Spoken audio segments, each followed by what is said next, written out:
Hello everyone, this is Serious Trivia, and welcome back to another early game playbook video, as today we'll take a look at the 190 start for Shi Xie. Now Shi Xie is a free LC character, means if you have the base game, you can download his playable faction for free from the Steam store or wherever you purchase the game. And he's available for the 190 start, and for the 194 if you own A World Betrayed, and for the 200 start if you own Fates Divided. And he's also going to be free for any future chapter packs if you're watching this from the future, as he lives on till he is 90 historically. So he's there for the entirety of the Three Kingdom period, and he does start out quite old in the game, but because historically he lives on till he's 90, he's given the old age buff, so I think his mortality doesn't start ticking until he's 70, so you're safe before that, and then after that is by pure chance. Now as a faction, Shi Xie is pretty straightforward. There is very little faction unique mechanic, there's not even a faction unique unit, there's no faction unique building, so because he's free, his entire faction is quite simplified. But there is still some cool things about him in terms of his unique resource called Slender, and the thing you can spend it for, which are tribute chests. So tribute chests are items you can trade for with the Splendor you acquire. You gain Splendor by having family members in key positions either in your faction or as the leaders of other factions on the map. So you want your family member to spread out, you want to go kind of through a vassal playstyle, and that's kind of the direction you want to go with Shi Xie. You also start out in a very different location on the map. You start out in the very south. You are surrounded by enemies in this 190 start. You see all the red, and none of them happen to be the Nanman factions, which is also a big threat that you have to face on either in the early game or the mid game, depends on how you want to play things. You do start out with quite a bit of land, 4 counties, that's pretty big. Now the game has this dictated as a hard starting situation. I don't think it's actually that hard. It's actually quite easy because all of the enemies you have are quite passive and quite weak, so it allows you to have a pretty nice ramp up in terms of start. One of the weakest situations, or one of your weaknesses that you'll run into, is the fact that because your playstyle is so focused on family members, you don't actually have that many characters to use, and if you're playing this on legendary difficulty, the penalty against you in terms of satisfaction in the early game, both on just the difficulty modifier and the fact that because your faction's focused on family, anyone who is not a member of your family will automatically start with a satisfaction penalty when they are in your faction. That's very hard to keep people happy. So those are things you kind of have to balance. You're going to have to start out playing quite small. You're going to have to build up a vassal network and then your economy to allow yourself to kind of push against some of these bigger threats in the Nanman region, and then you'll gain access to this very lucrative piece of land. And the general goal when playing as this faction is to conquer parts of the south, which is very lucrative, but mainly I believe the Nanman territories for your taking, and then shifting up to the north because you have specialties against silk and spice income. So you'll be able to grab those to help boost your faction income. So taking out the west is kind of your game plan. You obviously don't have to go with this plan. You can easily tackle the south. All this land is up for grabs. It's quite expensive to colonize though, so I actually am pretty against that. Rather the AI take them and you take them back after they develop a little bit. So I still think going west is probably the best option, but you can go north, you can go east. That's definitely something you can choose to do. So with that said, we don't have too much to talk about in terms of faction characters. Basically Shi Xie is the only unique character you have. He's a very strong character. He starts out with a brilliant trait, clever, scholarly, so you'll level up quite quickly, 25% here, 25% here, so 50% boost. You get the best trait in the game possibly in terms of ammo boost and ammo penalties against the enemy. And on top of that, your unique armor has 2 set bonuses only for yourself, and you have the set bonus from the start. They're all very good. We'll look at them once we get into game. And the one last thing we'll talk about here on the menu is that he is a governor faction, so you cannot spawn your own emperor seat. When you hit king, 3 other factions will get their seats, and you basically have to conquer them one by one to finish off the game. It does slow down the campaign a little bit, but it does play into the fact that you are more of a passive faction, and when you trigger 3 kingdoms like that, because you're not a member of any of the 3 kingdoms, you can still play diplomacy between the 3 to have some gains. So that is quite nice. Whereas if you are one of the 3 kingdoms, the other 2 will pretty much shut you out of any possible diplomatic plays. So that is something that you could look forward to, because there's a very cool late game strategy with some of the new changes to the tribute chest. So with all that said, let's jump into the 190 start. We'll be showcasing this on Legendary 40 minutes, and China must be united. 主公，您被任命为交趾郡太守，已3年有余。自您赴任以来，朝野上下愈发混乱不堪。但您必须守卫国土，不能坐视家国被乱党的利爪所伤。玉林、高梁与九真的军阀均有不臣之心，必须击溃他们的野心。您已经向天下证明了自己的实力，如今您应当悉心看护您的领土。您的疆域虽然辽阔，但南境之地仍需发展与治理。您族子孙如有鸿鹄之志，必成英主，得您时时教诲，可为国家长盛不衰筑下坚实基石。另，汝需对越境部落多加小心。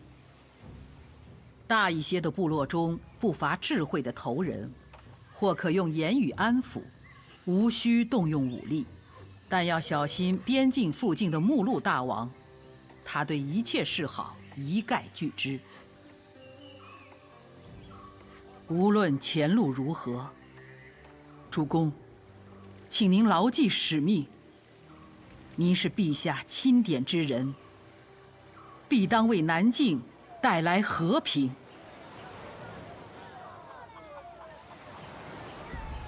Alrighty, so we saw the flyby, and here's our beginner statement. The ruler of the southern lands. You have been appointed as the ruler of Jiaozhi Commandery. While this is certainly an honor, this territory is also far from the Han government, far from inspectors, and far from your culture. Many would consider this nomination a vile insult, but truly, there is boundless opportunity. You can use this land and its remoteness to create your own empire within an empire, and secure a future for the Shi family for generations to come. Appoint family members to position of power to generate Splendor, that's our faction unique resource. Let Splendor accumulate for faction-wide bonuses, or use it to purchase tribute chests, powerful ancillary that gives strong bonuses to character when equipped. So that's a pretty much introduction to our faction. Our first mission is quite interesting and different because we are free LC factions, not going to follow most of the regular factions in the base game. Pretty much they want us to appoint our brother, Shi Xie, to administrator post. And our reward is actually quite strong. 4k population growth, 5 public border, and 20% additional income to peasantry. So that's quite an interesting early game mission. And we're only get about 2 early game missions. It's very simplified. And we're pretty much on our own at that point. You might want to follow the missions just to get the rewards, but you can also change up the playstyle if you want. Losing out on 2 potential bonuses might not hurt you as much. This one in particular actually has quite good in terms of bonus provided, and also you do want someone in the administrator post, as it will give you Splendor. So this is pretty much a good time to talk about our unique resource. The Slender Resource, we currently start at 60. It maxes out at 260, and there's threshold. The first threshold here is actually at 65, and that's the price it will cost you to buy any of these tribute chests, which are available here for purchase. And that's why the first threshold line's here. And I believe the second one is just 130, just 2 of them, and then the double bar to 260. So you have a full bar of Slender Resource. You can buy up to 4 chests. Now, obviously, what's the incentive of stashing these? Well, you get bonuses if you are in different tiers. The first tier, nothing. If you're above 65 and below 130, you get 10% additional trade influence. And if you are above 130, you have something called Godlike. And this gives you satisfaction, faction-wide, +5 public order, and +25% trade influence. Now, why is it called godlike? Well, usually I don't inject a lot of lore and history and background information in these early game playbook guide, but since Shi Xie's faction is quite straightforward, we'll talk a little bit about the situation you have on hand and how this all plays together. We are appointed in about 188, roughly 2 years ago, or roughly 3 years in total time. First year is 188, 189, 190, to become the commandery, the administrator of Jiaozhi, which is a big commandery down south. You see places like Jiuzhen, and there's another place called Rizhao underneath there, but it's not included in the game. And you have a bunch of other commandery. Beneath this is the Pearl River, and this entire area is called Jiaozhou, or the Jiao province. And this is an area that is teeming with other regional tribes. Now, these tribes are not going to be kind of like the Stone Age look that you see how the game portrays the Nanman tribes. They're basically normal people with a lot of Han influence in this region, especially along the coast, because they are merchants and traders.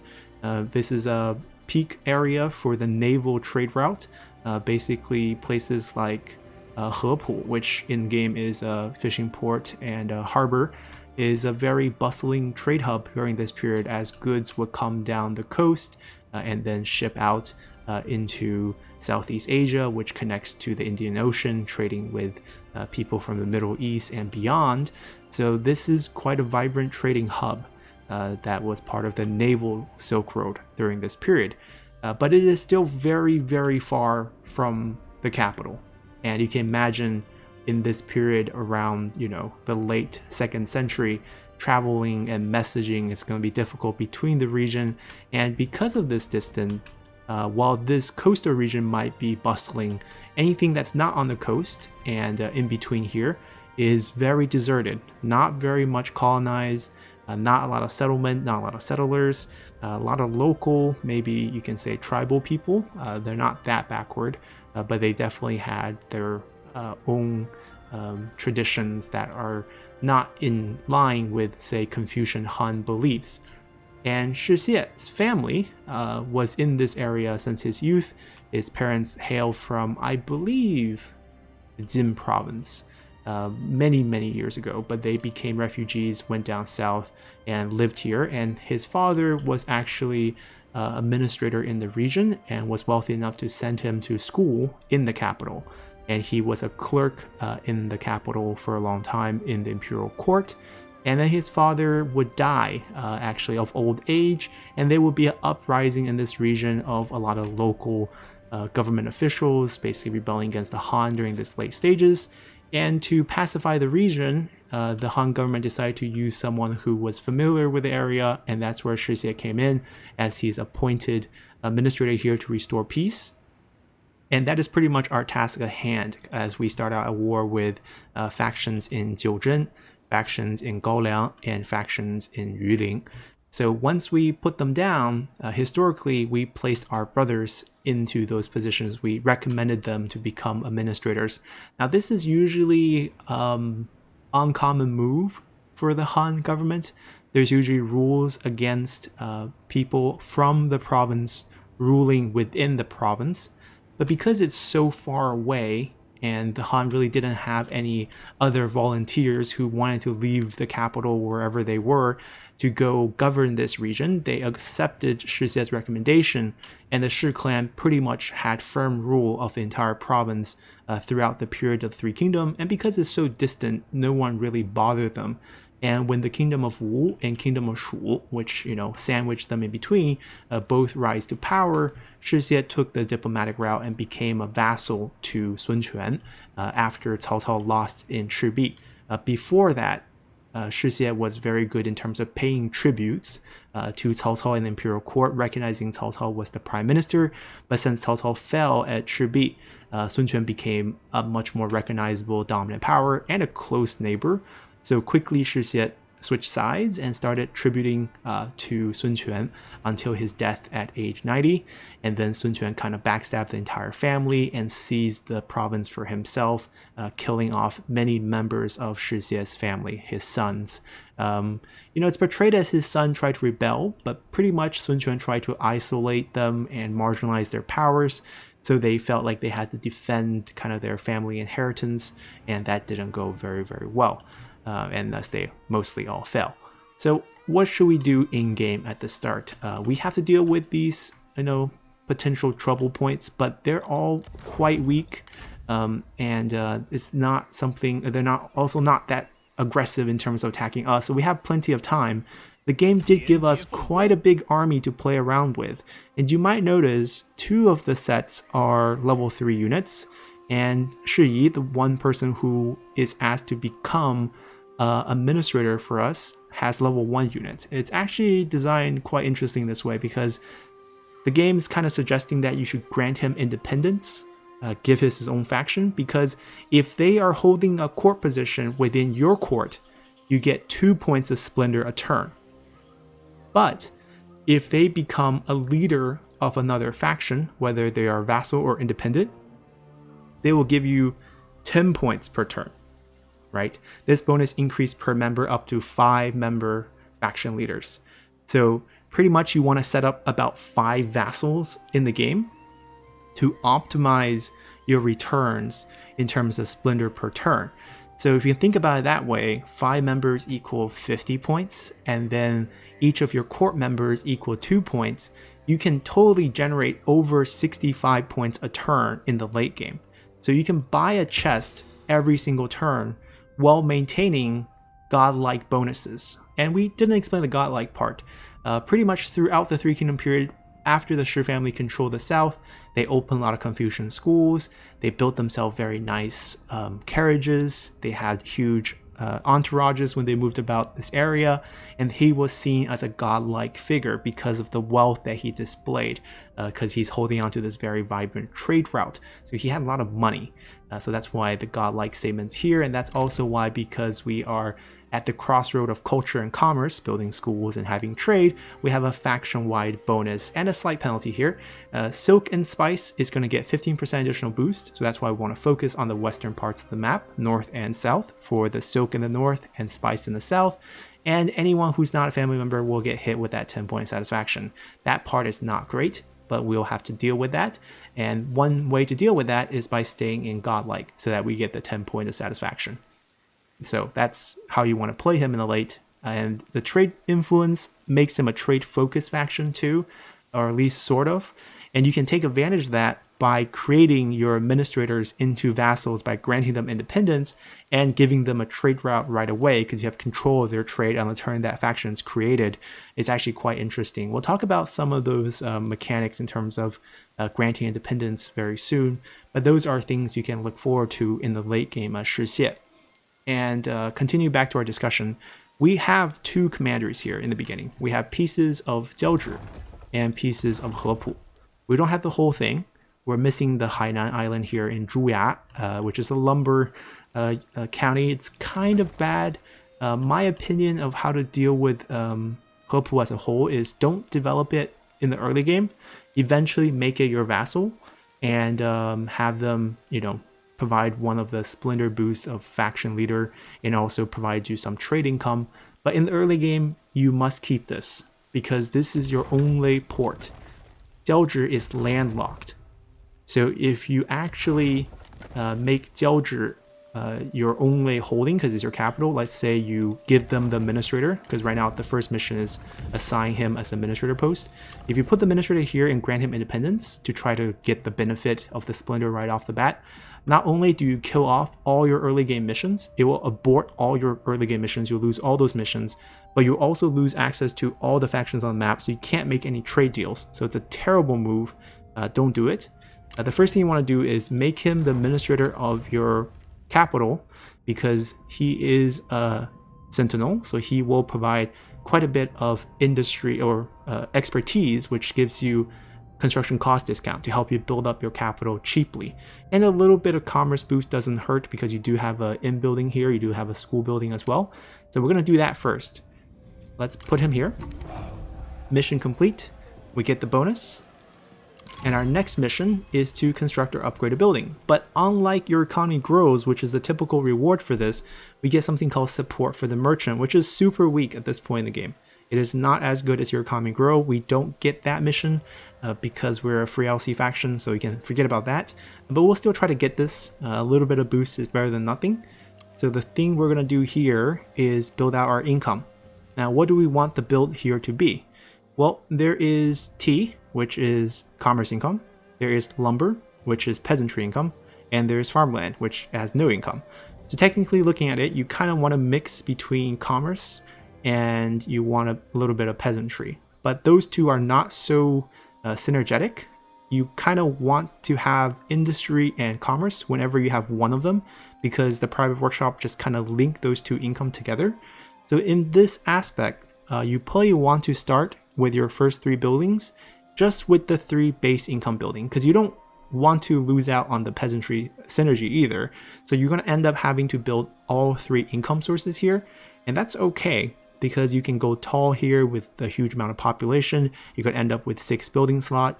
Your final build of, say, state workshop, private workshop, land development, inn, that's 4 buildings. That can be your first 4 buildings while you stay city build and below. And then beyond that, you can, if you want to keep this as your capital, you can build the administrative office, upgrade it all the way to palace for a huge boost of peasantry, although I don't recommend it. It's not that good. You can add in stuff like government support to make your food better, to make your peasantry income better. And as the last building, you can add a marketplace to help your tea's commerce income grow, and also to help your income in the inn to become even more. So those are things you can look at as your final build.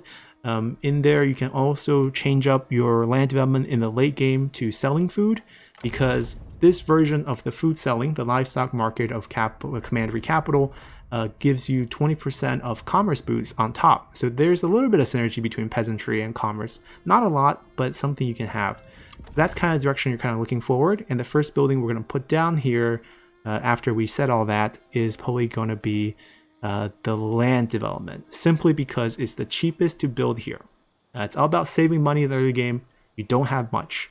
And the reason why it's cheapest to build is because this school, although completely useless in the early game, does have 10% discount to agricultural building construction. So you can think of all the blue buildings giving you a discount for a green building build up. So while we have 2 blue buildings, we're going to put in our green building, and we're going to demolish this on top to get a refund, because we don't need the school building at all. We already got what the school building provides, the private tutor reform. That's the first reform we get for free. So we no longer need a school in the early game to get that. So let's just get rid of that building for the discount. We got the discount on the build, and we get the refund on the demolish, and that opens up a slot where we can put a state workshop in. And then once we can upgrade this, we'll add in a private workshop, and that's going to be our early game build here. Now, back to the army at hand. What we can do here is use this huge army we have to get good diplomatic deals. We're not fighting with this army. It's not very useful, and it's too expensive in the early game to use. We have 2 trade partners available in on turn 1. So that's actually pretty good. We can trade with the Han Empire as well as Dongzhuo. We're not at war with them because the court sent us down. So we like the court. We're a governor faction. We're only at war with our neighbors. Think of them as rebel administrators in this area, and there's 3 of them. So other than them, we can trade with anyone we want. We actually have vision over a lot of these characters. So the thing here is you can spend turn 1 looking at items to try to trade for certain items that they might spawn on turn 1. So that's kind of one thing you can try to do. The best item would be some sort of satisfaction boost item, because we have that penalty of 10 points of satisfaction. If we can overcome that, we pretty much play the faction, like a normal one, because the family situation will be no more. So you can spend a little bit of time just to scan through. For the purpose of this guide, we're not going to worry about that. because you can also overcome that just by repeatedly opening the game and closing the game to get a first turn item spawn that you like. Now the War Axe here is actually quite a good item. We lucked into it. Not only is it a good weapon, it also has a set on it. So if you guys take a look, the War Axe has a set bonus that will give you 10 points of satisfaction only on a commander, and if only that commander happened to be Prime Minister, heir, or faction leader. So you just need another silver armor set, the Dignified Raiment, to get that to happen. That's just luck. You know, a better luck would be straight up giving us a concubine or a philosopher, or even a legalist fanatic. Those will all be great, but pretty much you can keep re-rolling for whatever items you want. We will not be using any items in this guide to keep variance down, so you can do whatever we're doing here in the guide with whatever item you end up rolling, but some of the items you might be looking for is philosopher and concubine. But we are going to get trade done. It's very essential we get these trade because they're worth money. And not only are they worth money, the High Empire will give us access to tea, which we'll eventually get once we take out Mulu, but not this early in the game. So on top of getting a trade deal that he's willing to pay for, we can incentivize him to pay a little bit more by throwing in 1 food, so that we can get, I think, close to maybe 62. I don't think we can get any more. He's usually super stingy. Yep, 62 for 10 turns. Any little bit helps. And we don't need to have extra food. We have 4 surplus. It's just surplus at this point. So we get that done, and we get a second trade deal done with Dong Zhuo. Now you see that's negative 1.7, so we have to pay him. But the good thing is he needs food, and we have food. So you can give him 1 food and a little bit of cash if you want to do that, or you can even give him 2 food and just let him get away with 0.3 because, you know, we can't really get any value back for 0.3. You can choose whichever way you want to do it. Maybe just 1 food and pay him a little bit of cash. I think you have to pay him probably more than you want. Maybe like, I'm guessing closer to 150. Oh, not too bad. Maybe 100 would do actually. Okay, it's slightly better than I thought, but let's see what the actual... It's 109. Okay, we'll pay him 109, we'll get the trade deal. The trade deal is worth 387 to us per turn, so it more than pay for itself. And the reason why we can make these trade deals is because we have those ports. We're not piecing out with any faction. We can also get a non-aggression pact, but the High Empire is usually super stingy, so there's not much value there. We probably could have added on as part of our trade deal, which is something I might have overlooked. We could have just done this as the added value on top of a food. We probably could have got a little bit more money for him, because now it's like, you know, we can't squeeze anything else. So that's something we forgot, but it's not going to hurt your overall strategy. We're going to be fine with our money. And the reason why we're going to be fine with our money is that we're going to first recall him with his retinue, because we made him administrator. One, the mechanic in the game is administrators, if you recall them and they're not on the field, they will go back to whichever commandery you assign them to, and they will bring their retinue and they will become part of the garrison. So in that case, he will bring those units in to help defend that city for free, because those units will not be on the field, so you don't have to pay upkeep. So we get a couple free units to help us defend. Not the most important situation here, but we're happy to do that. And on top of assigning him there, you want to get rid of his orator title. He's the only one who starts out with a title in your faction. This is actually kind of clumsy because when you do this, he feels like he got demoted, even though we gave him administrator position. You can switch the order up, it will still give you this demoted. He'll be at 20, that will bounce back slowly. It's fine, he won't be too mad at you, so you can just keep things at 20. It's hard to get your faction to be happy, so you're going to probably have this debuff for the first few turns, and that's going to be okay. You're small enough where your total corruption is 0%, so multiplying a corruption multiplier of 0.15 to 0, it's still 0, so it's not going to hurt you. The character experience is going to hurt you a little bit, but the thing is, if your character levels up, they will have desire for higher office, so actually slowing them down a little bit is not too bad in the early game before you become quote-unquote godlike. Alright, so that's done. I think if you have items, I mean, in this case we said we're not going to use any of the items that we got on turn 1. that can improve his, expertise or resolve, consider giving it to him because it will make your administrator a little bit more capable. He has an interesting background. It says complacent administrator. It has nothing to do with him being administrator. It's just that if he's a leader, faction heir, or prime minister, he will increase your corruption. He also gets 15 points of satisfaction. Alright, he's done. What about the rest of our men? Well, we have two enemies here, but I actually don't want to mess with them first because I want to clean out Jiu Zhen's faction first. And you can actually do a couple interesting things here. So when you piece out with the faction, you can see their item. On turn 1, you can see what items they have, right? Currently, not a good haul of items, but the game actually have an interesting mechanic that I recently discovered when planning out this guide, is that because their flag, so the flag here has 2 characters, right? This is the default flag being summoned for being named after the commandery. The characters here says Jiu Zhen, which is the name of the commandery. Our flag says Shi, which is the surname of our leader. So these are main factions or playable factions, and these with 2 characters are named after the location. So if you want to say make an administrator here and grant them independence, they will get this flag. They will become the faction of Jiu Zhen. So there's 2 meanings here. One, if say I just conquer the capital here, and then I put administrator here, I cannot grant him independence because the flag is still being used, the faction is still in the game, in the lumberyard. I must take out the lumberyard too and eliminate the faction before I can grant them independence. So that's one concept. And the other really cool concept that I discovered is that the items that this faction has quote-unquote discovered or have, say all the items we just saw in diplomacy when we offered the trade deal. So Jiu Zhen's faction started out with these items, right? The scholar, the stone pig, the clay rat, and the feather fan.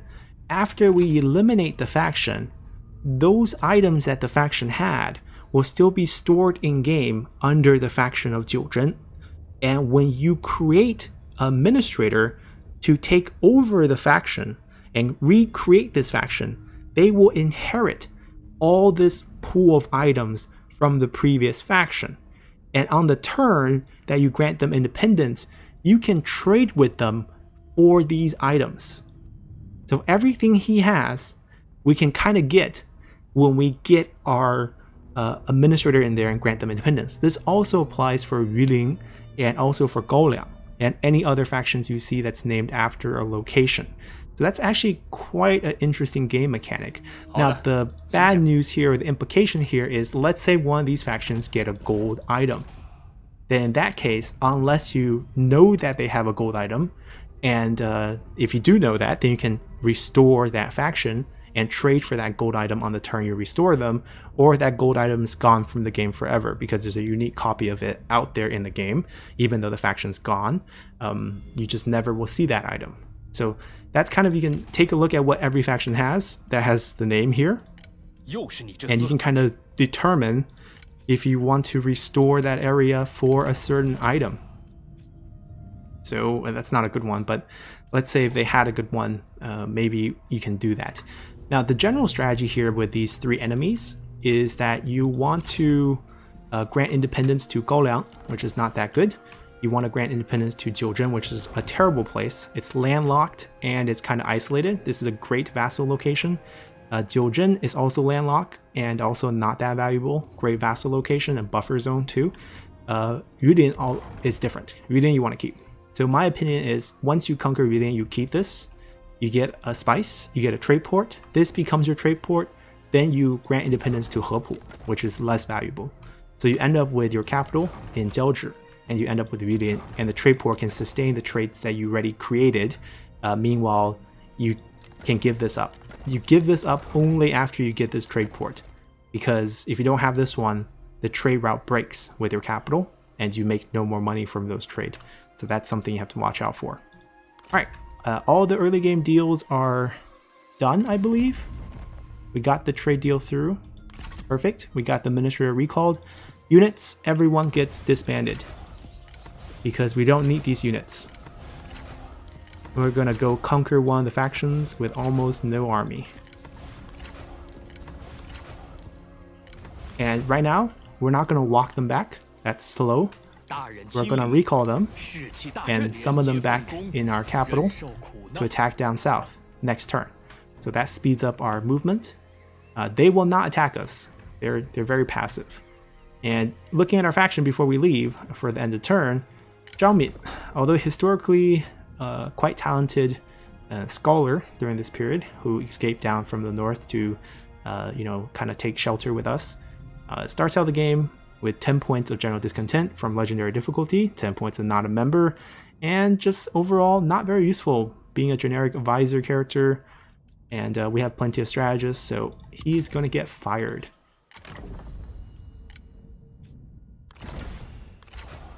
And that saves us a little bit of income.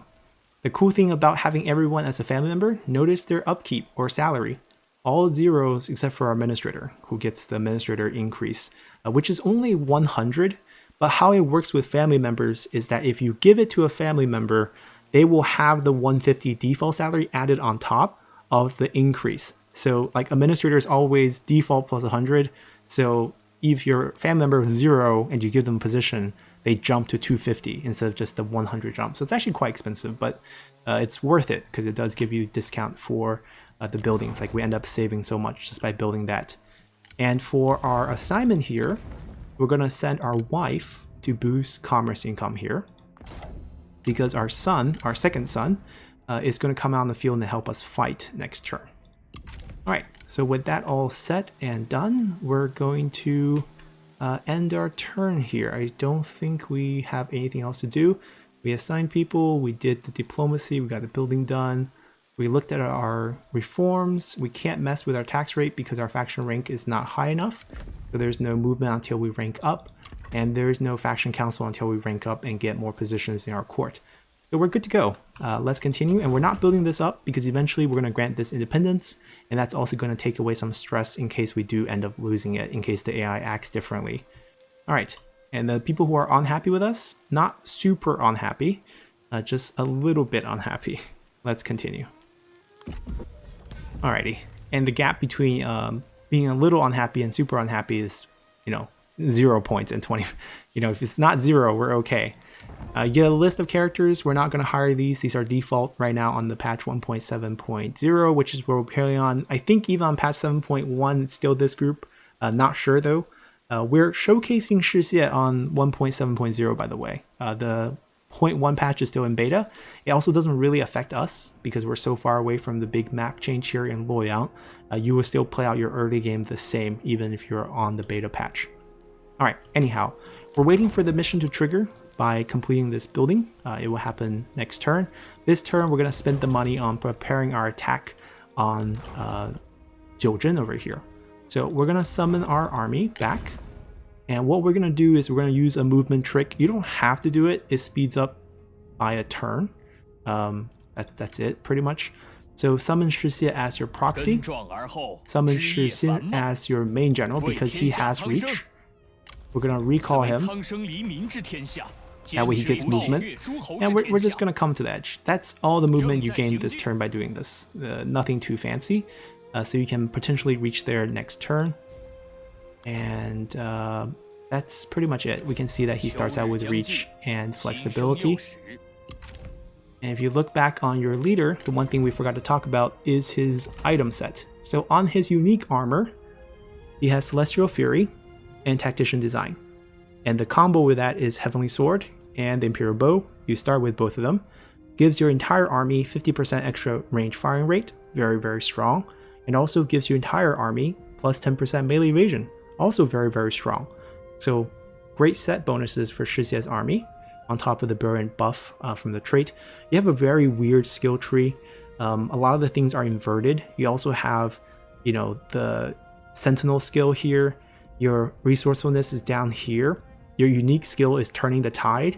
You have the generic Commander skill, Natural's Ally, and you have one generic Strategist skill in Inspiring Surge.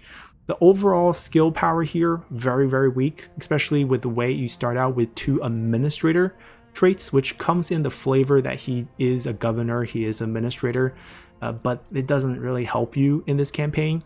It's great when you get him as a character from his faction getting destroyed when playing another faction, because you get the administrator bonuses here.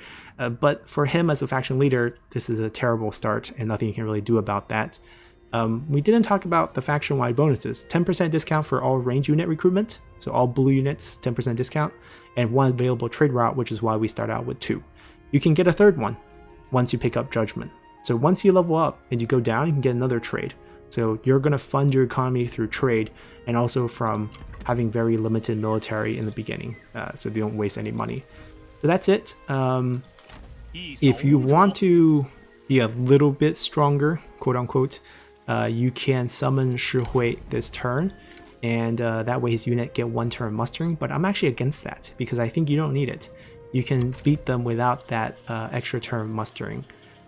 Anyways, that's a discussion for another time. We don't have to upgrade anything here, and we're good to go. Let's continue. Alrighty, we got Developing the South, support from merchants, and we get our last mission, which is to give a falling item to Shi Xie. Lord's Chest. Mobilize troops. So this is actually interesting because I have gotten this mission where it's not give it to Shi Xie, but give it to Shi Xin. But this one says they want to give it to Shi Xie, which is actually counterintuitive. Because it doesn't help you. We need 1 more turn before we can get the chest, and we haven't really talked about what each chest does. We'll do that once we can buy one. But they want us to buy the Lord's chest in particular, which is this one here. And the reason why we might not want to give it to Shi Xie is because Shi Xie has a bonus on the chest slot, right? With the Imperial Bow, gives us Celestial Fury, which is actually really, really good. Yeah, that's a little bit awkward. And the chest is basically going to be an accessory item. You place it on the character, it becomes locked on that character for the next 20 turns. You cannot get rid of it. It gives you certain bonuses. They're all bronze tier. You can also trade them in diplomacy as a tribute. They're worth 2.2 in diplomacy. And you can trade up to 4 of them a turn in a deal, so 8.8 value technically. And that's a little bonus you can have for diplomacy. We'll talk about that late game strategy that I have later, but right now we're going to war. Shi Xie is coming out, and our son's coming out. And we're going to just launch our attack over here. You see how he only has his starting unit, and level 1 towns, or small towns, do not have a garrison. So you can delegate with this army and win. But back to our base, we said that this is going to be a state workshop, and we'll build that.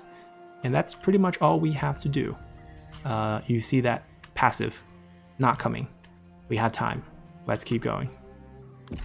Alright, so Sun Jian gets killed by Huang Zu. And we get a couple characters in spring. So it's usually kind of hard for you to get unique characters when playing as Shi Xie, because they don't tend to spawn down south. They have fondness for a lot of factions in the Central Plain. So you might not get candidates you like. So just keep your eye out if you want anyone. Usually you end up with nobody on this turn. You could, however, use marriage to secure some good characters. At this time period, after establishing the trade routes, you actually have vision of, of quite a few factions, including the likes of Liu Chong, who right now you don't see marriage, but Shi Xie's faction have one more hidden mechanic where all your family actions, marriages, divorces, adoption, are half price. And since you have kids with Lady Shi, you can divorce her for half price, 1,000, and she will still become member of your family. She will stay a member of your family because you have kids with her.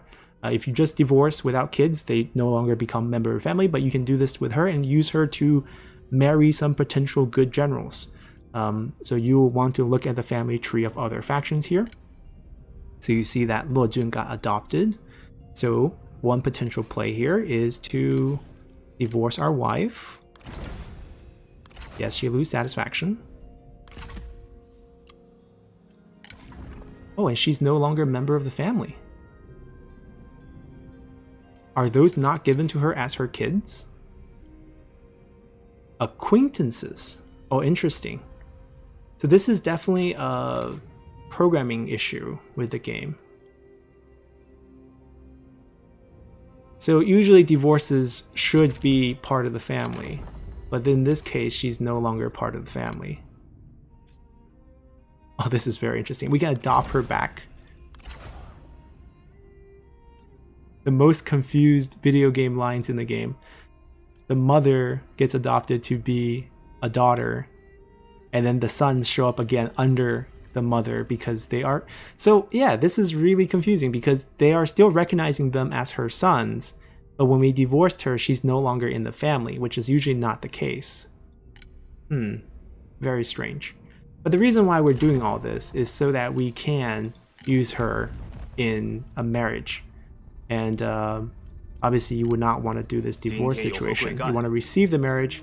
You want to receive a character like Luo Jun who will become member of the family. Very expensive though. So you would need to pay up or use some of those items that we haven't used. You always start out with one of these robes, which is a great trade value piece. You always start out with a stone pig, which is also a great value piece. And you can pay up some food. Let's see how much money he's gonna want. We can just make the payment, flat payment. We have plenty of cash. I don't want to pay him per turn. Okay, so we can force this deal over. 算是谈妥了.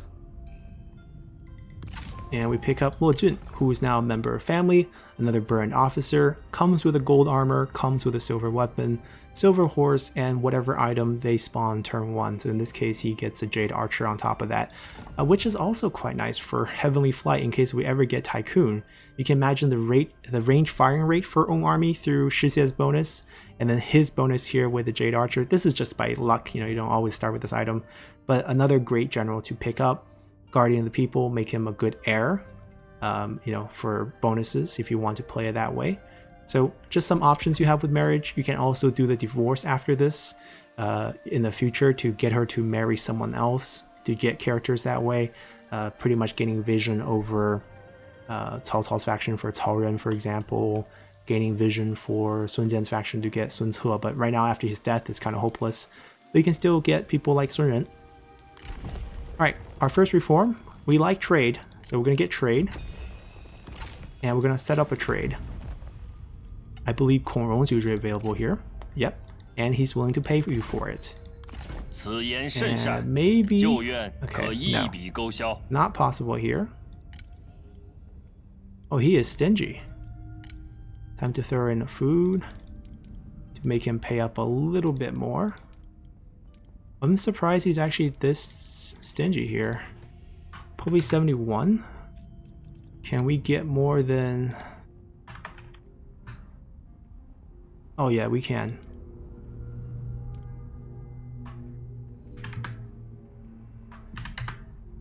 So you see here the lump sum payment's actually going to be worth more for us, so let's take that. 算是谈妥了. But the trade income is really what we're here for.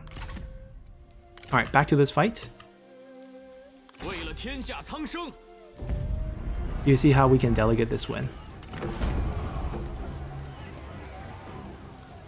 下之于地，上参于天。只有稳固发展，人们才会交口称赞。 And we even kill the faction leader. And now we want to continue to make the push down towards that, but everyone needs a heal. He no longer needs these units. We only use them for the one turn upkeep to use them for the delegate value here. And we can recall everyone. And the idea here is you want to rinse and repeat this with the army setup. Use a movement trick to get them over here. And then maybe summon a couple of siege weapons if you want on Shi Xie, because you're going to have to use him with those siege weapons anyways. So you can invest in that right now. And then have him take down this. And then at that point, you move your administrator over to Jiuzhen and grant them independence and set up a trade route, which we will showcase. But maybe it's time to do this mission, the Lord's Chest on Shi Xie. It's like, I tested this and it's always Shi Xie. Anyways, we'll do it. Well, buy the Lord chest, which is a personal tribute chest. It improves the stats of the character you place it on. 15 points to all attributes, which are the 5 stats, expertise, cunning, and so forth. 25 satisfaction, completely useless on Shi Xie, which is, I don't understand why this is telling me to give it to him. And then 50% character experience, which he doesn't need because he has 50% already. Just makes him incredibly fast, which is good. He does have some faction-wise skills you do want to pick up. The other chest here, Commander chest is more combat focused. You see that your own retinues will get a series of boosts with this one. Your regional chests. So these are actually some of my favorites in the early game. Economic chest, you get public order in the local commandery of where you're standing on, and 15% income. So this is great for administrators if you're keeping them in the settlement like what we did, or for just a general standing on the field to give boost to your local commandery. 10 public order also means you can boost up the tax rate at least once without hurting your public order, and you can get additional income on top. So quite a useful economic boosting chest from doing nothing, because you get Splendor every turn. And Industrialist chest, this one's super strong. -2 construction time, plus 15% replenishment. So it has 2 uses, right? Build up and replenishment. So replenishment by itself, super great. You can give this to a general in your army. 15% replenishment is huge. We die for 5% from the garlic or 3% from the water clock. 15% is just incredibly useful, and it's not, it's like 20 turns of this, so it will last you quite a long time. The construction time is actually even stronger because it's a local commandery bonus where your general, let's say I have a general with this industrialist chest, right? And I make him stand. So this is Jiaozhi, this is Yulin, this is Zhang Ke. I make him stand here. And I put in the build order this turn for Zhang Ke. All the building, 2 turns. I move him across over here.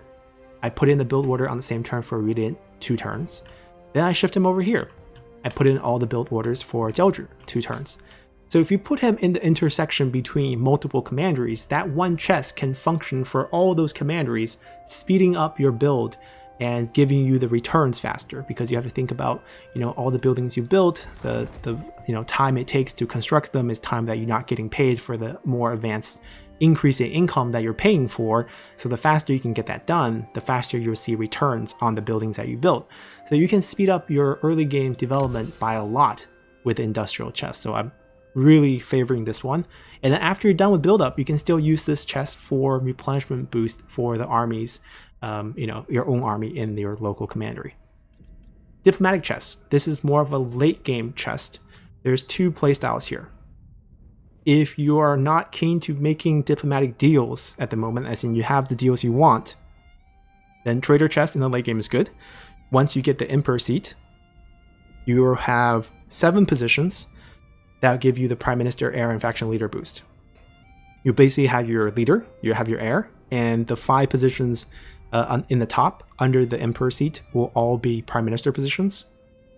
So late game Grand Excellency, late game Prime Minister, late game Chancellor, late game Grand Commandant, they're all Prime Ministers. So you can stack this bonus 7 times, giving you 105% trade influence. Super strong. But what's really ridiculous is the change to diplomatic chess, or diplomat chess. This used to be only faction leader. Now it's faction leader, Prime Minister, heir, which is the way it should be. This gives you 15 points of diplomatic relationship. So this is not directly a diplomacy value, this is attitude, right? So how other factions feel about you, and thus determines how favorable the deals are between your factions. If you give this to 7 characters in your court, you get 105 diplomatic values with all factions. Everyone's going to be your best friend. And at that point, you can play a passive diplomacy game, get money, get trade deals, trade for land, all very favorably as Shi Xie. So this is crazy late game. Both of these can have potential, right? You can use this to set up all your trade deals, set up allies, set up coalition partners, and then use this to gain trade influence afterward to reap the benefit of those deals you set up, because you can use your prestige point max up when you do rank up to get a lot of trade deals. You have leaders that's giving you faction-wide bonus to get more trade deals, and then you can make a lot of money off those trade deals. And if you're ever lacking partners, you can create your own vassals through your Splendor faction leader system, so that they not only give you more Splendor, they give you more trade partners who are going to stay friendly to you because they're family members of yours. So this is how the chess system works. For the sake of the early game mission, we get the Lord chess, and we're going to give it to Shi Xie. And once you put it on, it's locked on for 20 turns. But we finished the mission. And the missions are done. This is not a mission, this is a challenge.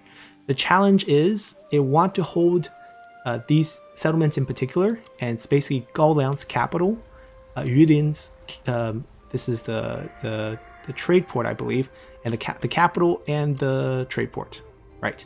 So basically, this land, and this land, your 3 neighbors here, the salt mine.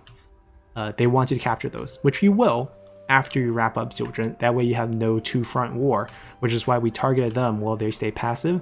That way we can launch the attack over here afterward. So we recalled them this turn. We'll summon them back out next turn.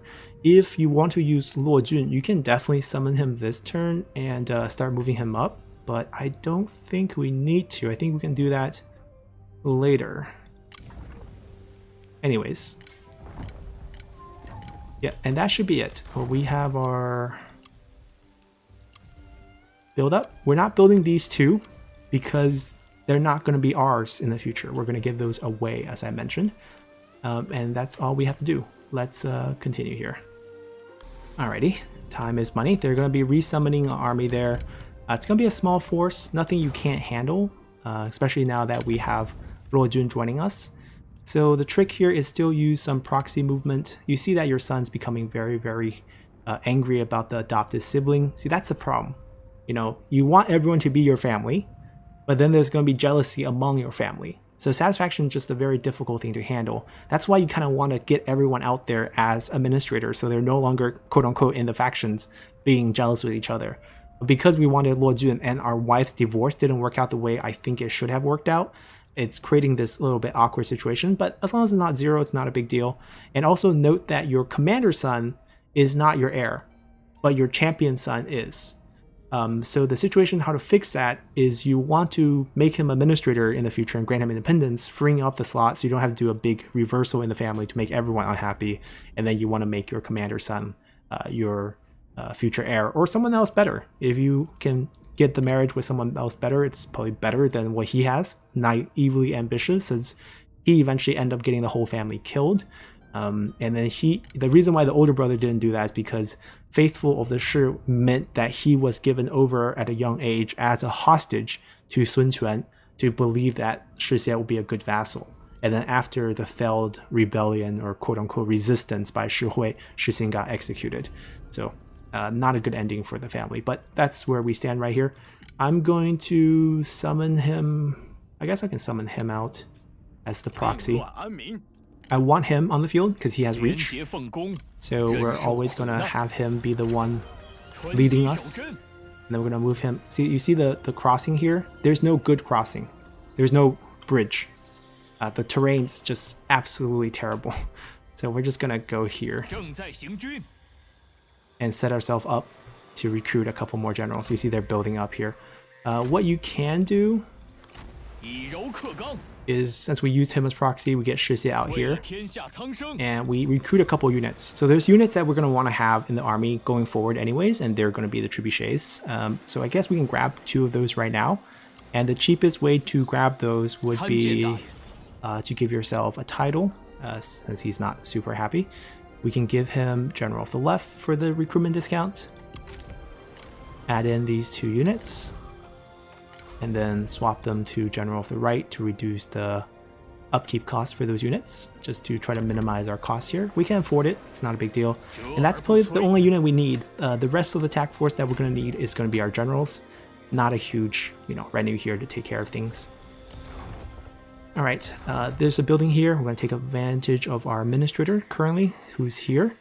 And of these 3 buildings, the one we probably want to build up first, or the most rewarding here, is probably the State Workshop. It does bring the most incremental increase in income at each level, so we probably want to build that first. Alright, and that's it. We're going to wait for next turn when we can finally move. It's going to be a 2-turn move, but we do get 1 turn mustering on these trebuchets here, which is why we recruited them early. And let's see, satisfaction's okay. Our son's kind of bad. You know, if you have item, give him item. You definitely have an item, just to keep him there. All right. Alrighty. And since we did get Luo Jun, we're going to use him. He costs a little extra for the unit. And we'll just keep the unit. It's better than nothing. And we're going to cross over. And the cool thing about Luo Jun is he can help you duel or kill the enemy general because you have better weapons and better armor. And the terrain, as you can see, is just difficult. But it looks like we can reach them next turn, so we don't need to do any crazy march this turn. And there is nothing else to do. And you can see, still super passive. Nothing's going on. We just have sad family members at home. Anyways, let's continue here. Alrighty, so we get an event. The young ones join. Your son and nephew, Shi Xie and Shi Kuang, have heard of your success and ask you to, you know, join your cause. You basically let them join. The salary here should be 0 because they're family members. So ignore what it says here because it's 0. The problem is they're not going to be super happy, and they do have slightly unique backgrounds, quote unquote. This one's actually good, construction cost discount on top of whatever discount he has from his expertise. So we'll be trying to utilizing him. He also have perceptive. So this middle child might be our favorite child going forward, but we do get these events from time to time. There's also going to be events where scholars from the north comes try to join you. The problem with those is that once they come, they'll be super high level, and they also are not family, so the satisfaction hit is going to be really big, and it's actually going to cause you know, difficulties in keeping them. As you can see, that's one of the most, you know, difficult part of playing this faction early on. It's on legendary, with a family hit, your satisfaction is just not going to be great. We're once again going to ignore candidates unless they're like, you know, unique generals. Here, we'll fight this one. This is not a delegate battle because they do have a default garrison for level 1 lumberyard, but we will just fight this out. It's something that's not difficult to do, especially on romance mode, because your generals are pretty powerful, and since we do have Luo Jun, you can also see the enemy ammo, right? 2 burn officers here, 20 ammo on the trebuchet, no flaming shot because of the weird skill tree, which is not cool, but other than that, we're fine. So let's fight this. Alrighty, so we're loaded up in here. Weather's fine, nothing special here. Which gate do we want to fight in? Well, doesn't matter that much, but I think I want to hug this wall just because it'd be less towers on the other side. So technically, let's say if we fight here, we only have to deal with fires from these 4 towers. We're probably not going to aim for the towers. Actually, I don't know. I don't like this. The problem is, like, I want them to be on the low ground. I want to be slightly on the high ground, but there's just not a lot of high ground here. It's kind of like sloped in between.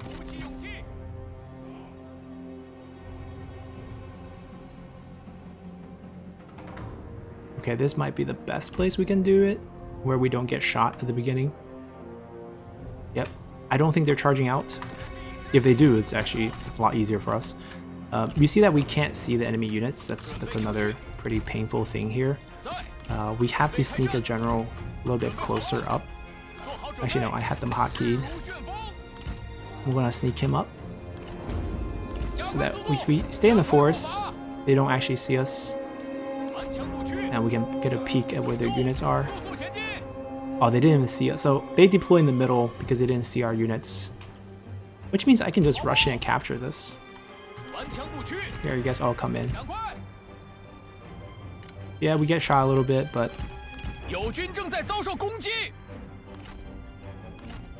slow it down. Does he want to duel? He doesn't want to duel. Okay, so we whack him to death. Meanwhile, we pound the road to this. You know, 3 generals, 2 with silver weapon versus the 1 guy without anything. It's going to be a foregone conclusion here as we kill him.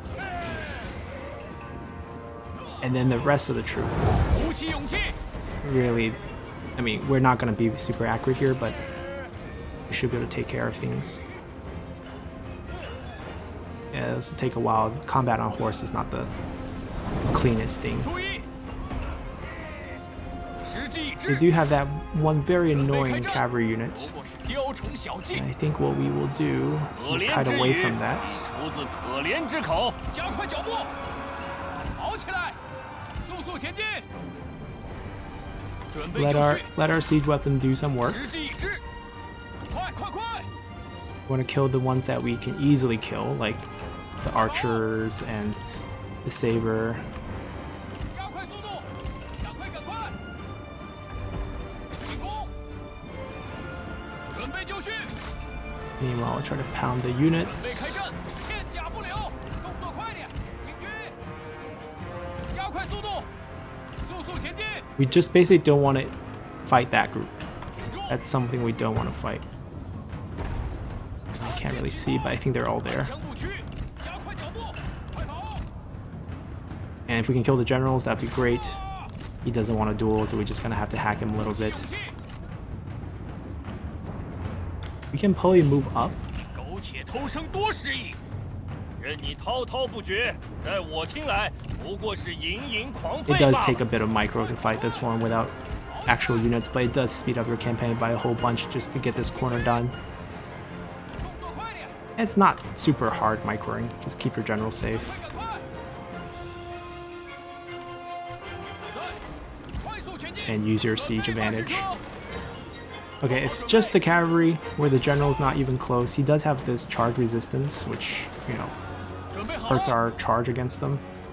注意， But we love how they're just all clumped here, so we actually don't want to... Let's not mess with them. Let them guard that spot until the trebuchet can get into a good position. 法士车 A good position is like one where we're not getting shot at when we're standing there. 跑起来！ And then we just pound this area with the rest of our shots, which is like 12 shots. Let's get them moving. They're charging at us. Kite 加速 away. 前进，在， Perfect. 给我 Hit 射 that.！顽强不屈， And if we want them to go back toward the circle, we just pretty much charge back at the circle because they will defend this, you know, kind of as their capture site. We just don't have vision right now, 准备就绪， so I don't actually know how much damage I'm doing. Let's walk a little bit closer while these guys leap around. 跑步， There we go. Now we see them. 注意，射翻敌军，法士车装弹，鼓起勇气，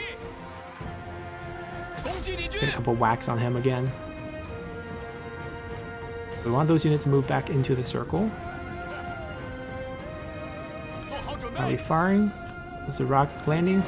There we look at that. 来吧， That's what we want to see. 继续上吧。有趣呀！你又能鼓唇弄舌，又懂战场厮杀。赶快赶快， Pull back a little bit in case the cavalry start coming. 挺住，瞄准，在，做 Call 好准 these 备 guys，too. 快跑，警觉， Don't charge spear units. It's the general rule here.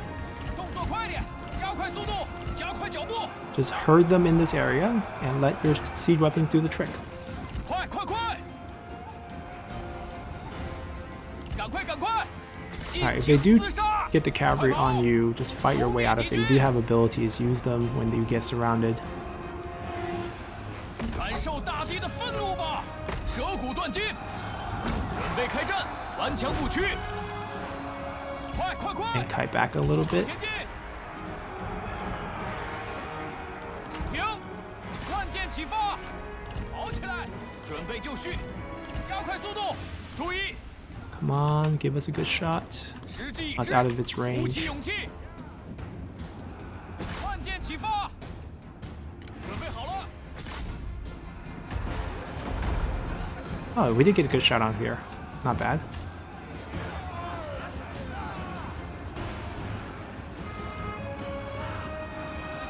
杀光敌军，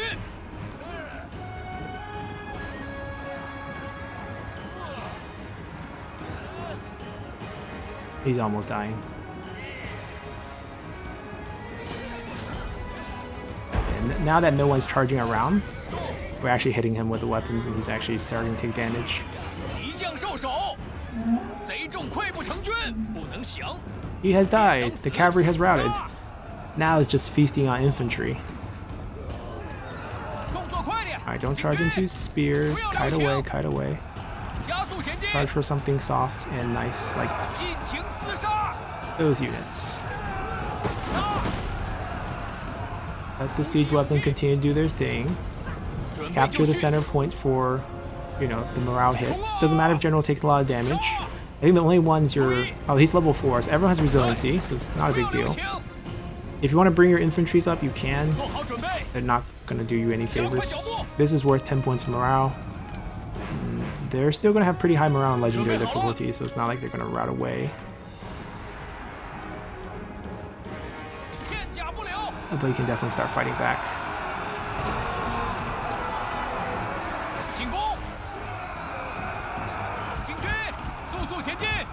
Alright, we got a person that dropped from their horse. Time to use your ability after that point. And they'll do a ton of damage on foot. We're still on our horse, so we can charge, let's say, targets like that. Stay, fight. Use your ability. It's cone shape. Push forward with that. Do some damage. He's just having too much fun with it and with the kill animations. Use the ability, please. Come on. Oh my god, it's just not listening to me. There we go. Ooh. Alright, some kills. Alright, come back since you are on your horse.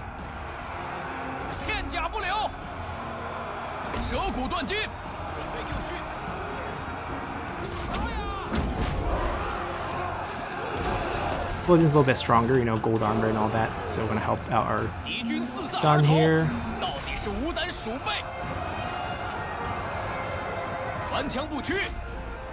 Alright, we'll get the infantry or the 2 generals off their horses to stay on. Okay, never mind. We win.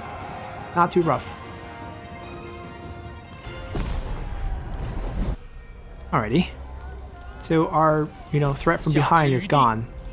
And we can focus on the 3 challenge locations. Occupy this.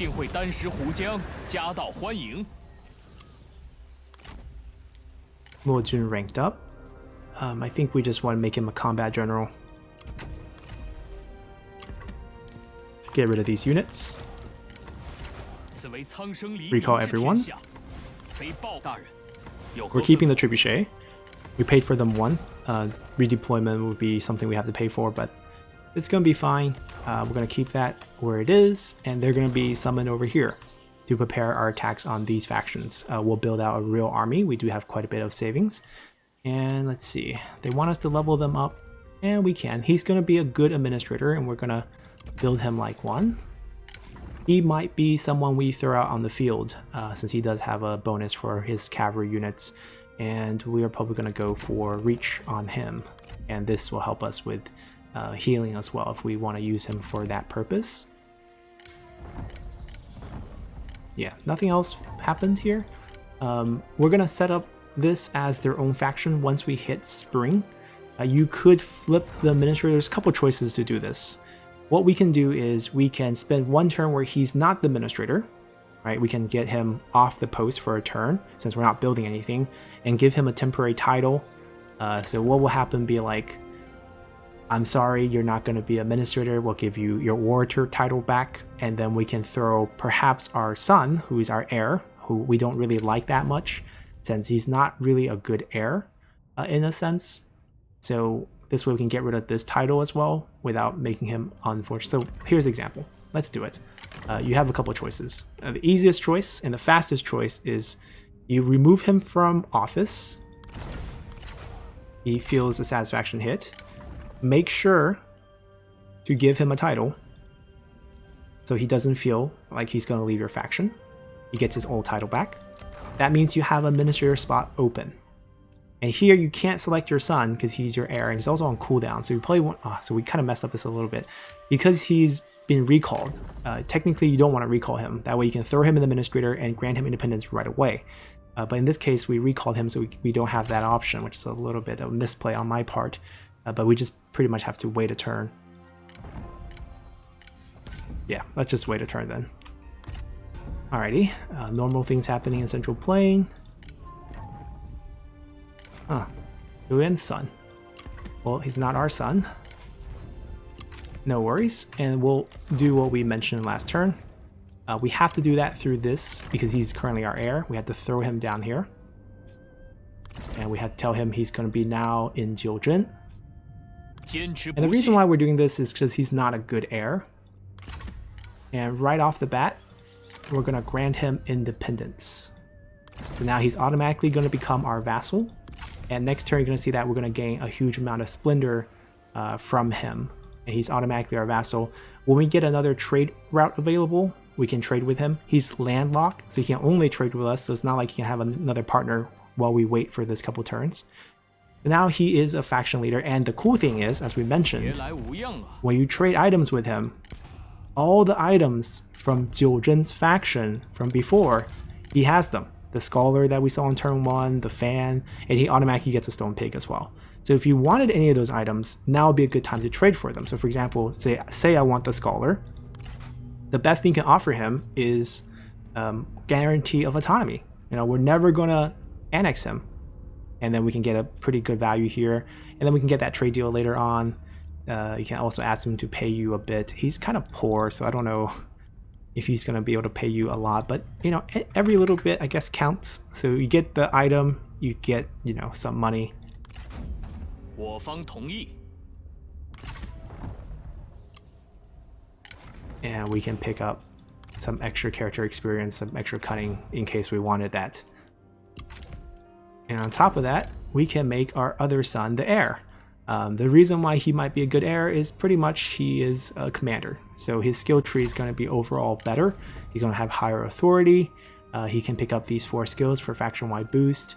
Nothing else really super important here. Yeah, nothing is super important here. It is strange how I saw the 5 points. Where does he get the 5 points of satisfaction for the whole faction?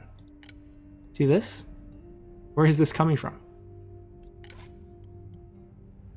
It's definitely not here. Huh.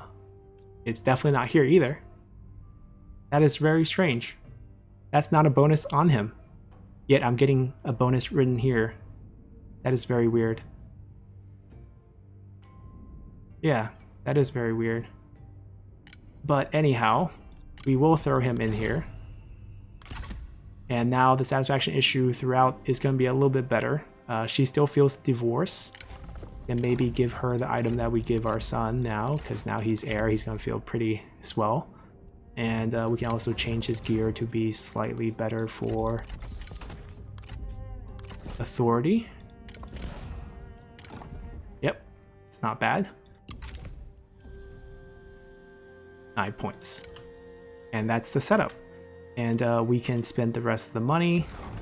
Oh, by the way, you can get him back as administrator. So he has the 26% from expertise. He has 2% from his expertise and 15% from his background. So he's good, but not as good as your brother right now. So we're still going to use him. Luojun is also not bad in terms of boosting all income from, you know, but right now we're in the build-up phase, so he's probably still better. And the second you put him back, you can get rid of this again. He's going to have the same feeling recently demoted and all that stuff, but that will wear itself out. You're going to have this debuff pretty much for your entire early game, so don't sweat it. Someone's going to be unhappy with you. And over here, you're going to raise an army. It's probably safer to raise it here, although I don't think he attacks you, so you can be a little bit more aggressive, raise it here. Finish off Gaoliang first, and then take them, and then bring you over here. Because you want to think about where you end up at the end of the war. Because you fight this way, you have to come back this way. It's farther. So Shi Xie comes out, Luojun comes out, and we were thinking about putting him out here with his unit. Since you're paying for it with the upkeep here, you might as well keep them. They're decent enough early game units. Of the 3, you want him to lead because we gave him that flexibility for the extra replenishment. And that's it. That's going to be our early game army to take these. Once again, heavy reliance on general, but we have really good ones, so why not? And that's pretty much it. Let's continue here. Alrighty, living in harmony, giving us a little bit of relationship boost. That's helpful. With our former wife slash adopted daughter now. It's a weird relationship. She will probably end up just as marriage bait, so you can go any way you want here. Probably flaming shot still good, night battle, that's the general direction you're probably aiming for. In terms of reforms, at this point you want more trade routes, and you also would like to get the Silk Road expedition, because all the spice bonuses you have, all the trade port bonuses you have, this is probably where you want to start over here. And the trade route obviously is going to go towards your new vassal, your son, who's going to pay you a bit more money, perhaps. We'll take whatever he can afford. And that's pretty much the early game guide here. The rest is not so difficult. Your early game opponents are super soft.